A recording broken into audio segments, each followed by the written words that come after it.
A mente de uma pessoa ateia é totalmente voltada para o racionalismo, totalmente humanista, realista e crítica, onde tem um alto desenvolvimento da racionalidade e da crítica. E principalmente a mulher ateia é de tirar o chapéu para sua alta habilidade de racionalismo e da criticidade. Infelizmente, o índice de quantidade de mulheres ateias é muito menor do que homens ateus. A quantidade de homens ateus é muito superior à de mulheres ateias. Os homens têm mais resistências em ser religioso, são mais abertos a diálogos em temas religiosos vezes ateísmo. São mais interessados em estudar história e a história da religião, filosofia, sociologia, arqueologia, antropologia, egiptologia, dentre outros. São mais abertos em receber críticas sobre aquilo que ele ou eles defendem como religião. Isso não é eu que estou afirmando, e sim a própria realidade e através de estudos e pesquisas que mostra claramente que há uma maior proporção de homens que se declaram ateus ou sem religião em comparação às mulheres.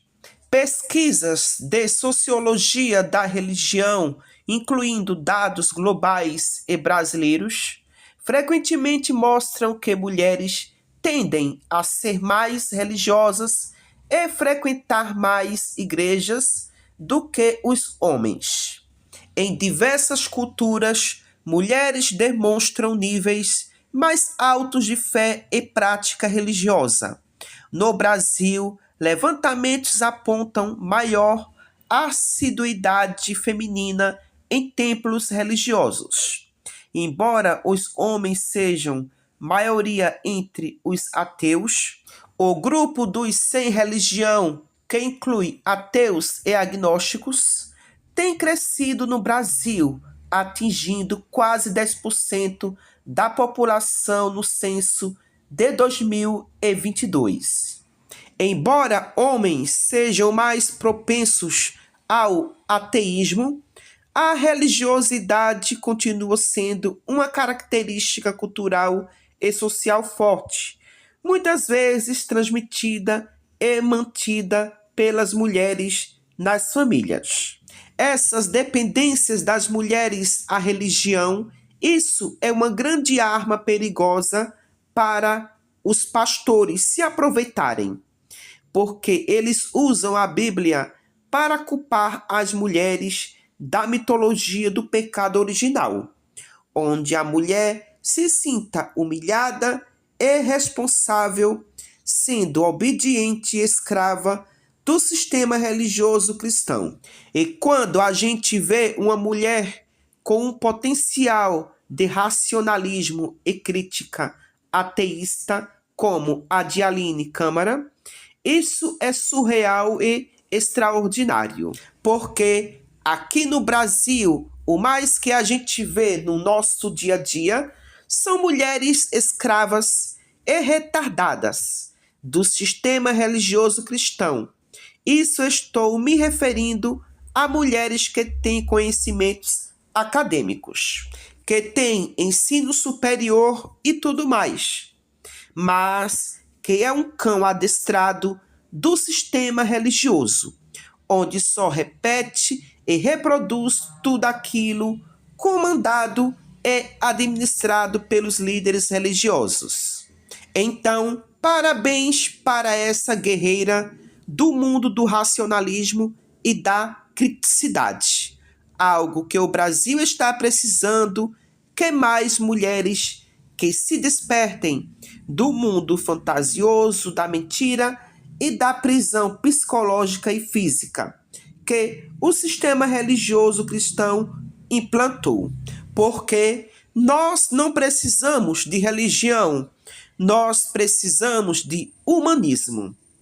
E em seguida, fique com o maravilhoso vídeo da Ateia Aline Câmara, que é um verdadeiro show de conhecimento, racionalismo e criticidade.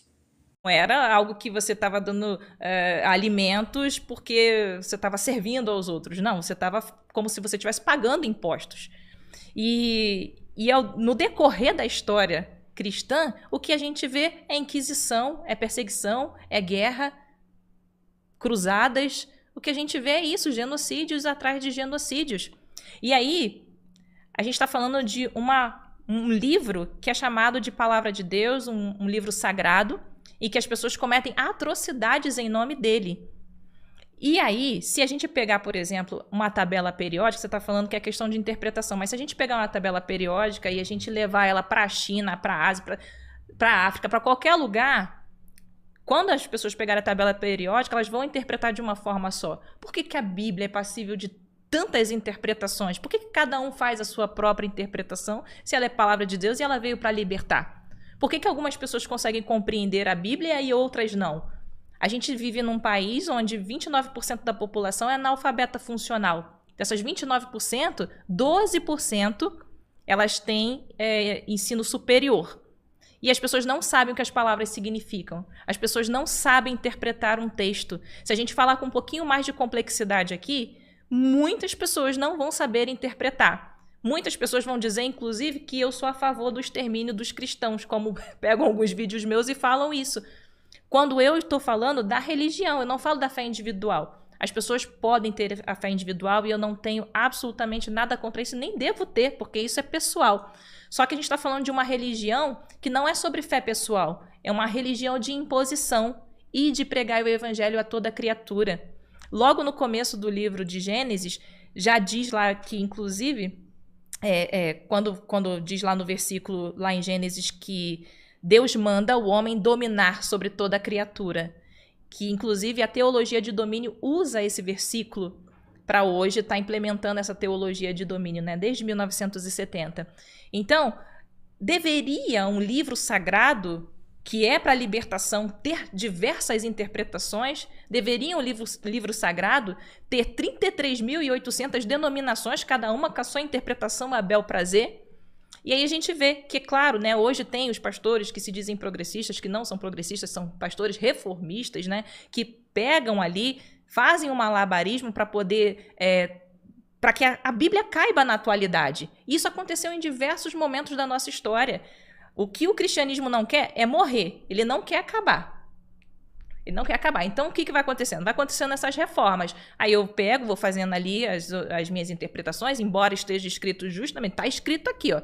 Os fundamentalistas, eles seguem de fato o que está escrito na Bíblia. Essa é a verdade. Mas não cabe mais na nossa era. Não cabe mais. A gente precisa superar essas ideias. E aí vem os pastores reformistas e fazem ali um malabarismo para poder interpretar de uma outra forma. Mas continuam ainda usando o mesmo livro que aprisiona as pessoas. Qual que você acha que é pior, um pastor reformista ou um pastor fundamentalista? Sem dúvidas o fundamentalista, sem sombra de dúvidas o fundamentalista. O reformista, ao contrário, né? Ele... Será que o reformista não tá passando um pano ali para dar uma continuidade na religião? Isso, exatamente. Se tivesse é isso que só eu penso, fundamentalista, né? As pessoas já não teriam se desligado da religião? Possivelmente. Você tem razão. Você trouxe um ponto, inclusive. Um ponto Qual que é muito pior, bom. então? Quer refletir de novo? Pode ser pior, pode ser tão ruim quanto, né? Vamos dizer assim, né? É tão ruim quanto, porque continua ainda perpetuando a mesma narrativa bíblica. Continua falando de salvação, de céu, de... Pastor Henrique Vieira é tão bonzinho, velho. Gostei dele. Não, mas eu não tenho absolutamente nada contra. Mas o que eu vejo é o seguinte. Tem uma... Eu acho que é a Lana Del Rey. Tem uma pastora que ela é lésbica, inclusive casada com uma mulher. E esses dias eu estava assistindo um vídeo dela onde ela estava falando sobre fornicação. Ela tem uma igreja que é reformista, fala que tá tudo bem, Deus ama os homossexuais, os transexuais, mas ao mesmo tempo ela estava falando que fornicação é pecado. Então, assim, você entende a dissonância cognitiva que é? Porque está usando o mesmo livro ainda, o mesmo livro com todas aquelas histórias fundamentalistas do negue-se a si mesmo, aquelas histórias de que a mulher deve se submeter ao homem. Então, como é que você quer fazer uma reforma falando que a filosofia de Jesus é linda, é compaixão, é amor, é perdão? Você vai pegar 3 folhas, rasga o restante da Bíblia e pega 3 folhinhas ali que carrega aquelas folhas ali e diz que, olha, isso aqui é a filosofia de Jesus que a gente quer seguir. Sinceramente, eu já conversei até com um amigo que é um pastor reformista também, e eu falei para ele, por que você continua usando a Bíblia? É tão melhor a sua filosofia, o que você ensina para as pessoas que frequentam a sua igreja, tão mais suave, por que ainda usa a mesma Bíblia, que ensina as pessoas a se negarem, a negarem os seus desejos, a se sentirem culpadas, a carregarem medo? Esses são os venenos da religião, né? E foi quando eu encontrei O que ele te respondeu quando você perguntou isso para ele? Que as pessoas precisam ainda do cristianismo. Que as pessoas precisam. E não precisam. E eu tô aqui justamente para mostrar isso. Que a gente não precisa mais de religião. Fé é uma coisa, religião é outra. Seguir religião, seguir igrejas, continuar dando dízimo, dando dinheiro para pastor, dando dinheiro para padre, é outra coisa diferente, né? Até a fé, eu acho que a fé ela é muito mal usada, porque uma vez que eu te ensino que você deve ter fé sobre alguma coisa, sem ter provas sobre aquilo, eu posso dizer qualquer coisa para você, tenha fé. Como, por exemplo, posso dizer para você que existe um chip na vacina. Não tome vacina porque tem chip lá. Não tome vacina porque você vai virar um jacaré. Tenha fé. Então, eu tô te ensinando a acreditar, sem ter prova alguma. Então, até a fé acaba sendo prejudicial, mas é como eu digo, né? Isso é algo individual, mas eu quero mostrar para as pessoas que existe sim um caminho, que você não precisa ter religião, você não precisa ter fé para ser uma pessoa boa, para ser uma pessoa moral, para você ter felicidade na sua vida, para ter consolo na sua vida. Você tem outras formas de ter isso. Esse caminho vai ser melhor ou pior? Infinitamente melhor. Infinitamente? Infinitamente melhor. Tá alguém aqui que passou 23 anos dentro do sistema religioso, e hoje eu tô fora, tem que 14, 15 anos fora do sistema religioso. Não tenho crença em Deus, não tenho crença em espírito, alma, vida após morte, absolutamente nada disso. E vivo uma vida infinitamente melhor, com muito mais verdade. Hoje eu tenho autonomia para escolher, para tomar a decisão, para entender sobre mim mesma, para me autoconhecer, sem precisar me julgar o tempo todo, sem precisar me negar o tempo todo, negar os meus desejos. As pessoas estão preparadas para abraçar essa responsabilidade? A gente tem mais de 400 mil pessoas que estão prontas. Estou muito feliz, inclusive, com essas pessoas chegando, porque quando eu comecei esse trabalho, eu realmente falei, olha, vai ser difícil. As pessoas, elas têm muita dificuldade de lidar com pessoas que se dizem ateias. Uma vez que você fala que você é ateu, automaticamente já tem aquela rejeição, né? Mas eu fiz questão de chegar na rede social já dizendo, eu sou ateia. Na tua família, teu pai, tua mãe, seus avós, essas ideias caberiam nesse momento? Você acha que a tua família estaria preparada para essa libertação? Eu gostaria de libertá-los, mas meus familiares, eles são religiosos, eu falo sobre isso abertamente para eles. A minha mãe me acompanha no Facebook, mas o que acontece? Tem pessoas que elas realmente se fecham para o conhecimento completamente. E não é uma questão de imposição. Eu falo para quem quer ouvir. Eu falo para quem não quer mais viver com religião, mas ainda se sente prisioneiro desse sistema, porque disseram para ela que sem religião ela é uma pessoa triste, infeliz, que ela é um nada, que ela não é um ninguém e que ela vai sofrer nessa vida. Eu falo para essas pessoas que não querem mais saber. Quem quer religião, tá tudo bem, pode seguir, não tem problema, né? Não é uma questão de imposição, não é a religião Aline Câmara. Não é. Eu só quero mostrar que existe uma opção de vida onde você é feliz. Eu sou casada, eu tenho meus 3 filhos são ateus, crescem sem religião. Minha filha agora tá com 20 anos, trabalha, tem a própria vida dela já. Mora sozinha, eu tenho o maior orgulho, ela tá me assistindo, te amo, filha. A outra filha também de 17 anos, o meu filho de 10 anos, são ateus também. E são crianças excepcionais, não é porque são meus filhos não, mas são crianças excepcionais, cheios de empatia. Por que uma pessoa que estudou a vida inteira virou um ateu e de repente ela se converte de novo e passa a ser uma crente? Por que isso acontece? Já se perguntou? Sei lá, se amanhã eu virar pra você e falar assim... O Antônio Miranda é crente agora. Ai, Antônio. Por que isso acontece com ele? Eu conheço pessoas que aconteceu isso. Então, existe um condicionamento como a gente estava conversando um pouquinho antes de começar o programa, existe o condicionamento, porque nós somos seres que precisamos de convívio, a gente precisa desse convívio social, a gente quer ser aceito pelas pessoas, a gente detesta sofrer rejeição. E quando você se torna ateu, automaticamente você tem que aprender a lidar com isso. Se você resolver falar sobre isso, você vai ter que aprender a lidar com a rejeição das pessoas, porque infelizmente a gente vive num país extremamente religioso e a gente ainda sofre esse tipo de preconceito em todos os lugares. Então, muita gente não aguenta o rojão, não aguenta lidar com isso. E são muitos outros questionamentos. E não é só sobre isso. Existe o conhecimento mais específico de você compreender o que é a religião de fato. Quantas pessoas têm acesso à história da religião para entender como o cristianismo ele foi construído?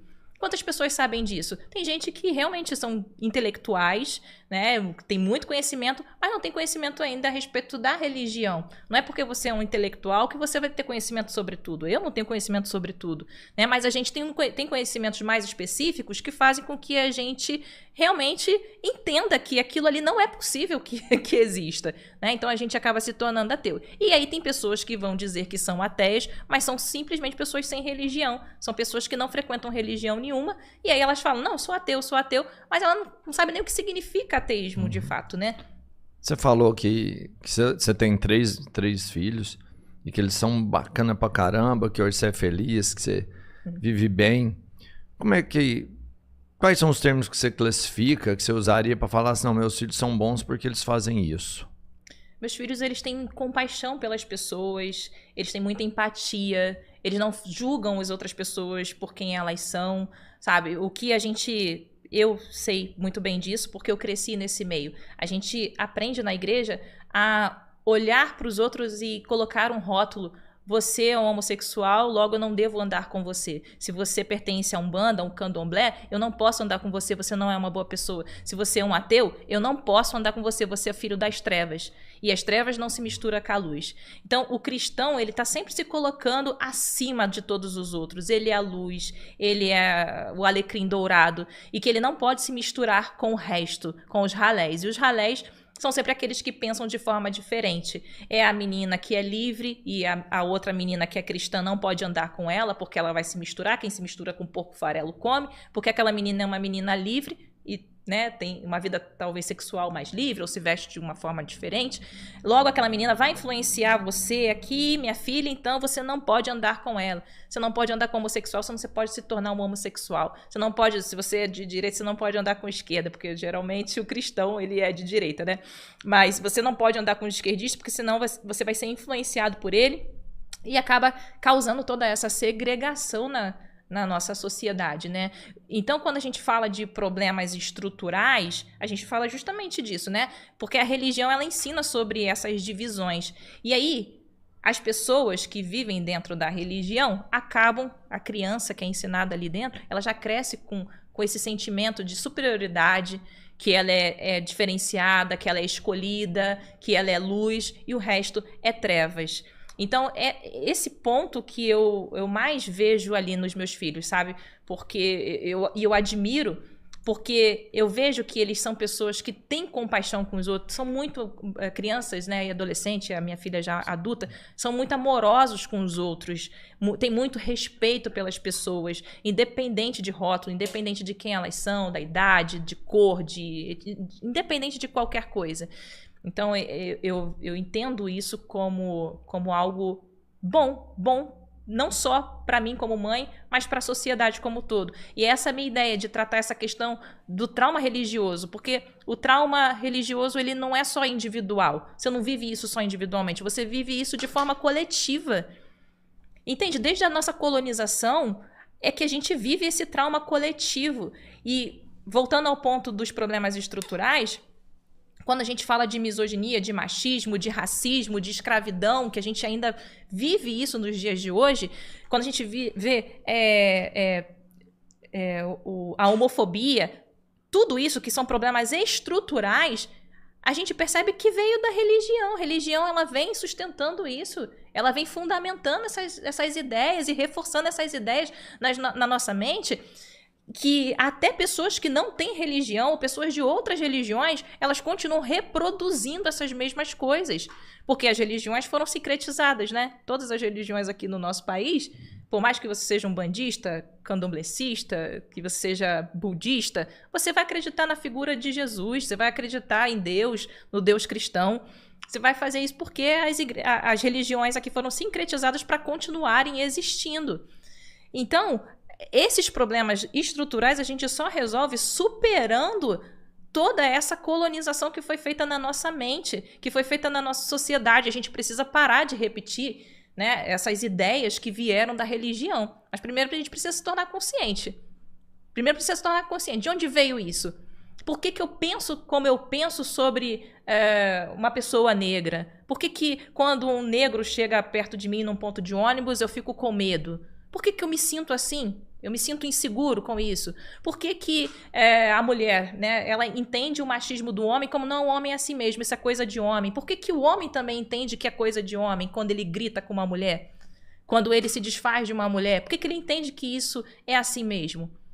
Entende? Por quê? Por que essas ideias estão na nossa mente, estão circulando na nossa sociedade e a gente nunca parou para se questionar? Tá bom, o problema é estrutural, mas de onde vem isso? Você acha que um homem, isso é só para mim entender mesmo, um homem ateu, por exemplo, ele não gritaria com uma mulher? Não, absolutamente. Não tem nada a ver você ser ateu e você não ser machista. Como eu tô falando, é um problema estrutural. Inclusive, quem se torna ateu veio também da religião cristã. Se não veio de pais religiosos, né? A gente aprende isso na nossa sociedade, independente de você ter religião ou não. Você pode ser um ateu, pode ser machista, você pode ser ateu, você pode ser homofóbico, você pode ser ateu, você pode ser uma pessoa má porque você é ateu. Não tem a ver com a religião, não tem a ver com a religião você ser bom ou mal, mas tem a ver com a religião você ser uma pessoa boa e fazer coisas ruins. Porque quando você entende que o outro é o seu inimigo ou que ele merece menos amor porque ele é homossexual ou porque ele é transexual ou porque você é ateu, você merece menos amor, você não merece atenção, eu posso desejar para você que você tenha câncer porque você não acredita no meu Deus, eu posso desejar que você morra porque você está falando da religião, da minha religião, você está me ofendendo moralmente, eles se sentem ofendidos moralmente. Então você acaba desejando o mal para aquela pessoa mesmo você sendo uma pessoa boa. Você deseja que essa pessoa morra, que ela tenha um câncer. Você pode desejar. Você pode, inclusive, fazer o mal para outra pessoa porque você está se sentindo moralmente ofendido porque a religião te ensina a se sentir dessa forma, né? A Bíblia te ensina a se sentir dessa forma. Você olha para o Deus da Bíblia, o Deus da Bíblia é punitivo, é vingativo. Ele olha para, né? Ele olha para os outros reis, né? A história da Bíblia é sempre assim, né? O rei que adorava ele era prosperidade, era coisa linda, né? E aí, quando vinha um outro rei que assumia e que adorava outros deuses, aí era só miséria, era destruição, era punição, castigo, e por aí vai, né? Então, quando o Deus do Velho Testamento? Esse é o Deus do Velho Testamento, mas a Bíblia não é uma só? A palavra de Deus muda ou não muda? Eles falam que Jesus veio para trazer a nova lei, né? Que aí a lei tá baseada no Novo Testamento. Era o que existia antes. Nem tô falando o que eu acredito, tô falando o que as pessoas falam, né? Porque antes Jesus tinha é a nova lei. Uma lei que existia, que aí você tem várias atrocidades que aconteceram ali mesmo. E Jesus vem para mudar esse caminho, para mudar esse entendimento, para transformar isso em perdão, para transformar isso em aceitação. Né? Jesus andou com todo tipo de pessoa, ele teve com todos os lugares. Jesus não teve com os ricos, com os héteros, ele não teve isso. Mesmo o evangélico não querendo andar, mas Jesus andou. Mas aí são as pessoas.